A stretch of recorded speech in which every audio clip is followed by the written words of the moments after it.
Counter पे अगर सवाल उठाए जा रहे हैं तो ये कोई नई बात तो नहीं है। कांग्रेस के भी रीजिंग में अपराधी मारे गए, सपा बसपा के भी रीजिंग में अपराधी मारे गए, और जब 67 मुस्लिम अपराधी मारे जाते हैं, 20 ब्राह्मण मारे जाते हैं, 18 राजपूत मारे जाते हैं, 17 जाट मारे जाते हैं, 24 अन्य जाति मारी जाती है, तो फिर उस पर तो सवाल अखिलेश जी नहीं करते हैं।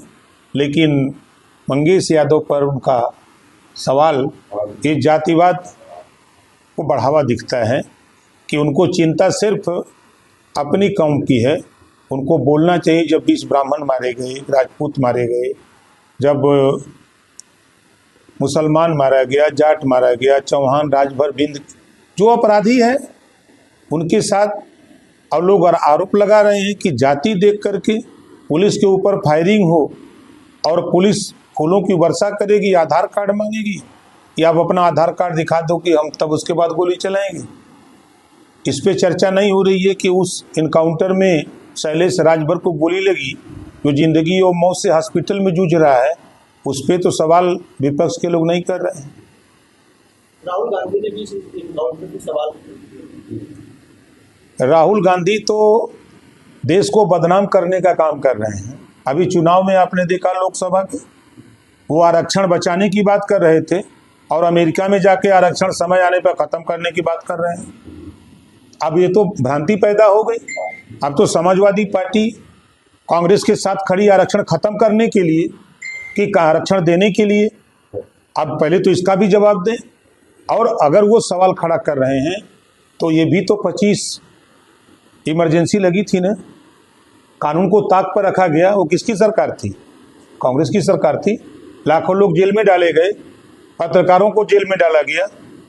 कि वही कांग्रेस के लोग बोल रहे हैं जो कानून को एकदम ताक पर रख करके काम किया गया। इंडिया अलायंस में दरार नजर आ रही है। हरियाणा चुनाव में अखिलेश यादव को सीट नहीं दिया गया है, उसको लेकर नाराजगी देखने को मिल रही है। इस तरीके से आप देखते हैं हरियाणा में सपा का कहाँ है? क्या हमारा ही वहाँ क्या है? अभी तक समाजवादी पार्टी शुद्ध रूप से उत्तर प्रदेश की राजी दल है। इसके अलावा किसी स्टेट में अब हमको नहीं जानकारी है कि कहीं कुछ है। अब लड़ने के लिए तो आदमी स्वतंत्र है, कहीं भी जाएगा, उम्मीदवार खड़ा कर देगा। सीट मिलना न मिलना अब उसको लेकर के अब वो उनका विषय है, वो हमारा विषय नहीं है।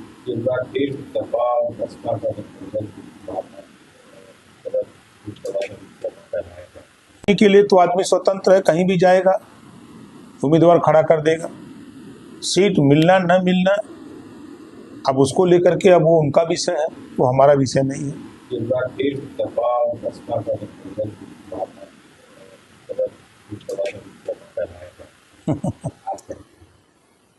देखिए, राजनीति में हर चीज संभव है। 2 जून की घटना 1995, कोई सोचा नहीं था कि बसपा और सपा एक होंगी। एक हुए, फिर लोगों ने नहीं सोचा था कि फिर एक होंगे, फिर एक हुए।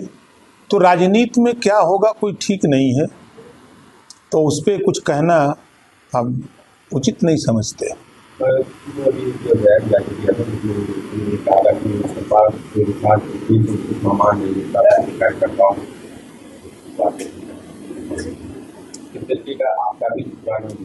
वो मायावती जी का जो बयान है वो 100% सही है। उन्होंने सही कहा है कि जो गरीब कमजोर कार्यकर्ता है और एक मजबूत कार्यकर्ता है, दोनों जब साथ खड़े होते हैं तो जो कमजोर है उसको सम्मान नहीं मिल पाता है। आपका भी हमारा अनुभव हमने भी देखा है कि समाजवादी पार्टी सिर्फ उसका काम अपना विकास है, दुनिया भाड़ में जाए। अभी शुरू किया था पीडीए, शुरू किया था ना पीडीए, समझाते कुछ है करते कुछ है। पीडीए का मतलब परिवार डेवलपमेंट अथॉरिटी है। 4 बार की सरकार थी। खुद अखिलेश जी 5 साल मुख्यमंत्री थे। 5 साल के मुख्यमंत्री काल में क्या उन्होंने नाई, गोणपाल, प्रजापति, बिंद, किवट, मल्ला, राजभर, चौहान, आर्य, कर्कवंशी, बंजारा, बहेलिया, ब्राह्मण, राजपूत, भूमिहार, पटेल के विषय में सोचा? किस पीडीए की बात करते हैं? जब भी मौका मिला समाजवादी पार्टी को तो अति पिछड़ों का, दलितों का, सबका हक लूटने का काम किया है।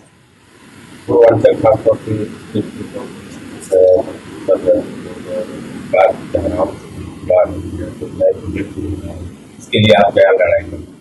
देखिए, हम सरकार में हैं। अभी आपने देखा कि पूर्वांचल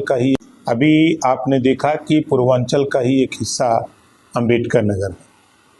अभी 1231 करोड़ रुपए मुख्यमंत्री ने अंबेडकर नगर को दिया विकास के लिए, अलग अलग मदों में। हर जिले में विकास के लिए पैसा मुख्यमंत्री जी, चाहे वो गाजीपुर हो, बलिया हो, आजमगढ़ हो, कहीं कोई भेदभाव नहीं है। अब सिर्फ इतना ये जरूर है कि उस चीज़ का प्रचार प्रसार हम कितना कर पाते हैं वो हमारे ऊपर निर्भर करता है।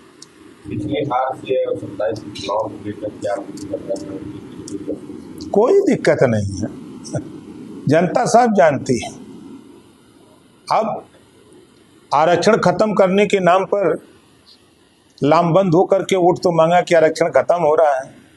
अब तो दोनों लोगों की दो भाषा हो गई।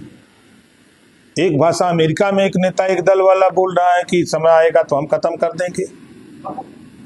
अब वो किस मुंह से वोट मांगने आएगा फिर यूपी में? दोनों एक ही मंच पर होंगे।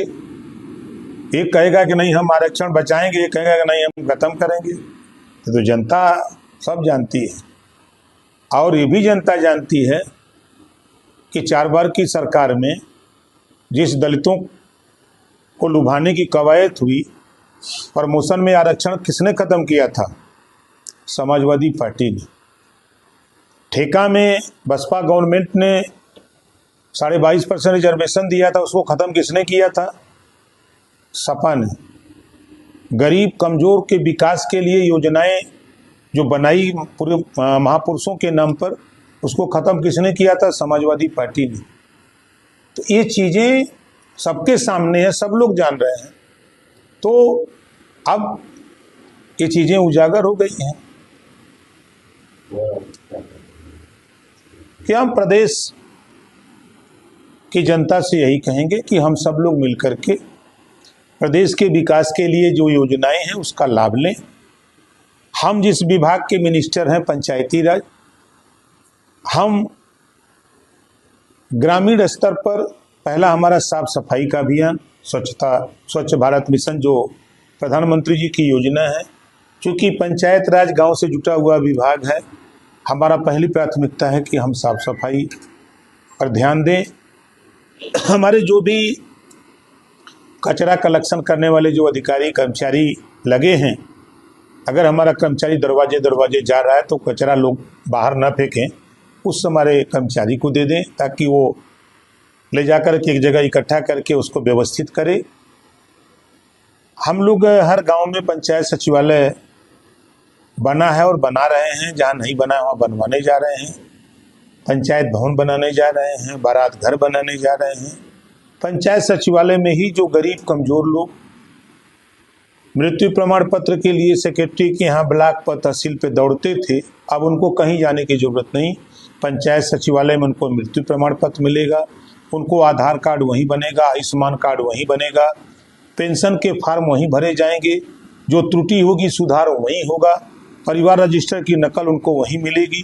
सारी 207 योजनाएं हैं, उन 207 योजनाओं का लाभ हम पंचायत सचिवालय में ही गांव के लोगों को देंगे। अब उनको जन सेवा केंद्र पर जाने की जरूरत नहीं होगी। दूसरी नई योजना हम स्वीकृत करा लिए हैं मुख्यमंत्री से, जीरो पॉवर्टी एक स्कीम योजना है। केंद्र और प्रदेश सरकार की अब तक की जितनी योजनाएं बनी, जिस गरीब परिवार के पास तक नहीं पहुंची, ऐसे हर गांव से 10 से 25 लोगों का चयन करके सभी योजनाएं एक साथ दे करके उसको गरीबी रेखा से ऊपर लाने का प्रयास हम लोग करने जा रहे हैं।